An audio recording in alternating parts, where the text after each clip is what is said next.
আর কেউ না হোক, প্রলয় অগ্নিজিৎ মুখার্জির সামনে দাঁড়িয়ে সব সময় প্রতিবাদ করছে আর এখনো করছে, আর বলে, দাদা, যেই অন্যায়টা করছো করো না, এখনো সময় আছে।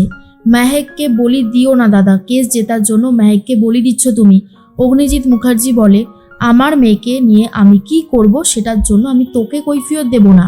তখন প্রলয় বলে, কৈফিয়ত দিলে মেহেকের জীবনটা হয়তো বেঁচে যেত।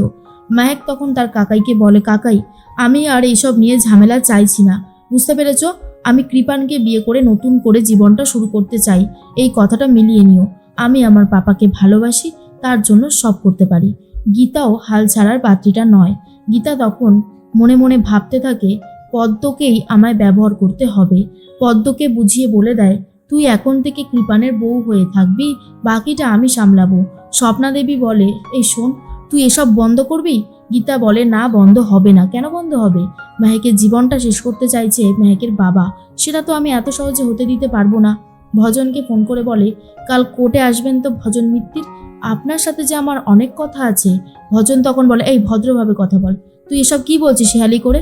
গীতা বলে, অনেক কথা আছে, চলে আসবেন, তাহলেই জানতে পারবেন যে কেন আপনাকে ডাকছি।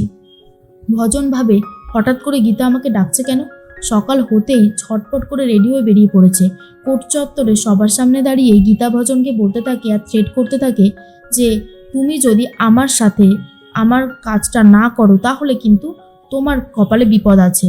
আমাকে বলো, তুমি লড়বে তো? তোমাকে অগ্নিজিৎ মুখার্জিকে সরিয়ে দিয়ে সেই জায়গায় দাঁড়িয়ে কেস লড়তে হবে, আর অগ্নিজিৎ মুখার্জিকে সরিয়ে দিতে হবে। এটা শোনার পর ভজন তো খুবই আপত্তি করে আর বলে, ওটা আমার স্যার হয়, আমি ওনাকে যথেষ্ট রেসপেক্ট করি। হ্যাঁ, আমি ওনার ওপর ইদানিং রেগে গেছি, কারণ তানভীর মুখার্জি আসার পর থেকে উনি আমাকে অবহেলা করছে, তাই বলে আমি এসব করতে পারবো না। গীতা বলে, বেশ, তাহলে আমি কেসটা আবারও রিওপেন করে তোমাকে জেলে পাঠানোর ব্যবস্থা করছি। ভজন বলে, দাঁড়া দাঁড়া দাঁড়া, আমাকে আরেকটু সময় দে, আমি ভাবছি। এর মধ্যেই দেখে নিয়েছে তানভি। তানভি দেখার পরেই অগ্নিজিৎ মুখার্জিকে ফোন করে সত্যিটা বলে, আর বলে, কিছু তো একটা ব্যাপার আছেই। এরপর নিজেই গিয়ে ভজনকে জিজ্ঞেস করে, গীতার সাথে কি কথা হচ্ছিল। ভজন তো কিছু বলতে চায় না, আর তখনই গীতা বলে, তানভি মুখার্জি, আপনি শুধু শুধু এত বেশি চাপ নিচ্ছেন। চিন্তা করবেন না, অগ্নিজিৎ মুখার্জি তো আর আপনি হতে পারবেন না। অগ্নিজিৎ মুখার্জি ছলে বলে কৌশলে টাকা নিয়ে কেস জেতার চেষ্টা করে, আর আপনি তো অন্য ধান্দায় থাকেন। আর এসব শোনার পর তানভি রেগে গেছে।